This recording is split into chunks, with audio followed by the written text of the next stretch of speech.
ছাত্র জনতার অভ্যুত্থানের সময় সংঘটিত মানবতা বিরোধী অপরাধ ও গণহত্যার অভিযোগে করা মামলায় সাবেক মন্ত্রী আমির হোসেন আমু ও কামরুল ইসলামকে গ্রেফতার দেখিয়ে কারাগারে পাঠিয়েছে আন্তর্জাতিক অপরাধ ট্রাইব্যুনাল। একই সঙ্গে এ বিষয়ে অগ্রগতি প্রতিবেদন ও শুনানির জন্য আগামী 18 ডিসেম্বর পরবর্তী দিন ঠিক করেছেন আদালত। এর আগে আন্তর্জাতিক অপরাধ ট্রাইব্যুনালের পরোয়ানায় কামরুল ইসলাম ও আমির হোসেন আমুকে সকাল 10:20 ফ্রিজন ভ্যানে করে ট্রাইব্যুনালে আনা হয়। এরপর তাদের রাখা হয় ট্রাইব্যুনালের হাজতখানায়। সেখান থেকে তাদেরকে তোলা হয় বিচারপতি মোহাম্মদ গোলাম মর্তুজার নেতৃত্বাধীন 3 সদস্যের ট্রাইব্যুনালের কাঠগড়ায়।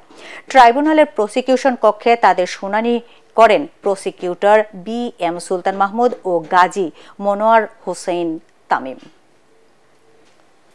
তার সম্মান দিয়ে ডাকি। তাদের বিরুদ্ধে ইতিমধ্যে তদন্তে যে সমস্ত অভিযোগ পাওয়া গিয়েছে আমরা সেগুলোকে ট্রাইব্যুনালের সামনে পড়ে শুনিয়েছি, তারাও শুনেছেন।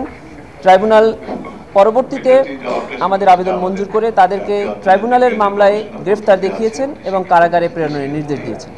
পরবর্তীতে 18 ডিসেম্বর এই মামলার নির্ধারিত তারিখ আছে, সেদিনকে তাদেরকে অন্যান্য আসামিদের সাথে পুনরায় উপস্থাপন করা হবে।